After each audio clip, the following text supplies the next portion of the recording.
Hey guys, your coach James Wilson with MTV Strength Training Systems and BikeJames.com, and today I'm going to go over linking your breathing to your movement.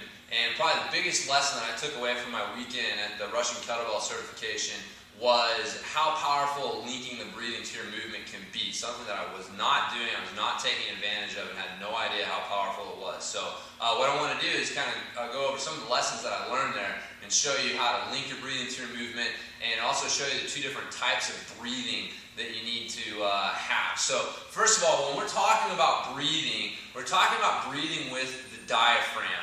And so a lot of people tend to breathe with the chest. They're pulling up, and that's, you know, getting the chest to rise, and that's what's pulling air into the lungs, as opposed to breathing into the diaphragm, which is a much more efficient and effective way to breathe. In fact, you know, when you start going up into the chest and into the neck, that's known as panic breathing, and it really interferes with how effectively your body can absorb and utilize oxygen. So being conscious, that's the first thing. So the first step is learn how to breathe into your belly. So you want to make sure that when you're breathing in, that your shoulders aren't rising. That's a very, very sure sign that you're breathing into your neck and not into your belly. So what you want to do is start by putting your hand on your belly, and then you want to be able to sniff in through your nose and feel your belly expand. So,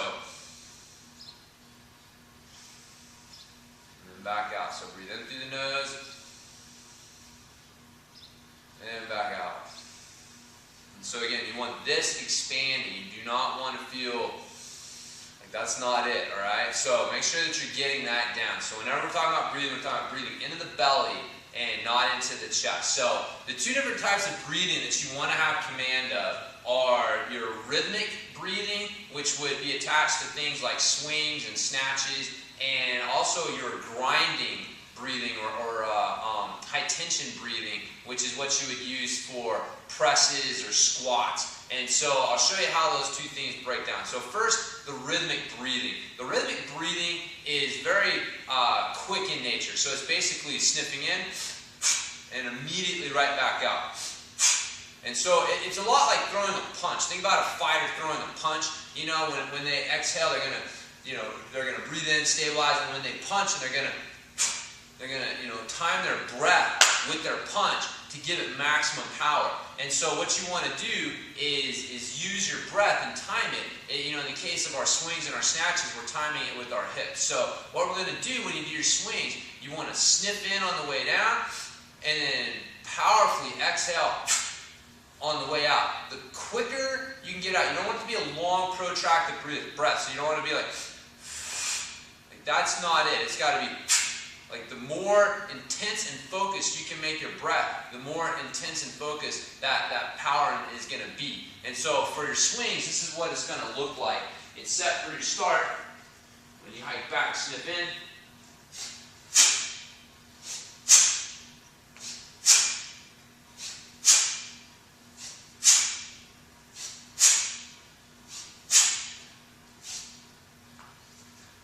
So that's what good rhythmic breathing looks like. Now, what you want to do is tie your breathing. Make sure you're tying your breathing to your hips and not the kettlebell. That's real important.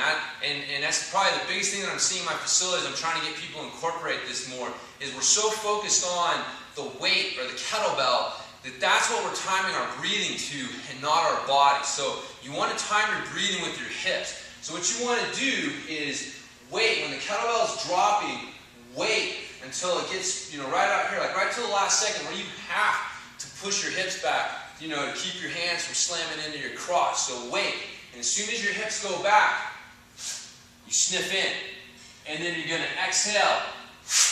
And so you want to be done exhaling when your hips are locked out. You don't want to time your breath with the kettlebell. So you don't want it to be like,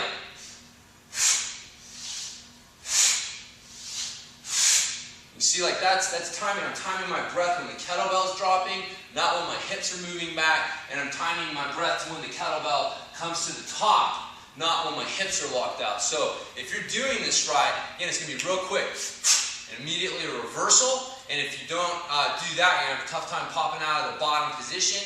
And then you want to, actually there should be like a split second between when you're done with your breath and when the kettlebell finishes floating to the top of the arc. And so, you know, if you're doing that, then that tells you, okay, I've you know, used my hips to throw the kettlebell forward. And so, you know, the hips lock out, and the kettlebell continues to rise a little bit, and the kettlebell drops. Kettlebell rises a little bit, kettlebell drops. So that is how you want to use your breath and tie it into your swings. This also works for your cleans and your snatches. Now, the next type of breathing that you need to have command of is your high tension breath for your grinding lifts. So things like presses and squats. And with this, what we're going to do is we're going to breathe in to pressurize, and then we're going to use that breath. We're going to do a little hit, so it's going to look like at the very top. When we release, then you're going to breathe in again, and then use your breath again. Pull it down. So that's how we use it on your presses. You can if you want to. So use one breath per cycle, as opposed to one breath up, and then reset, and then one breath back down. Same thing with your squats. When you're doing your squats, like your goblet squat or your front squat, you're going to sniff in, pull yourself down, and then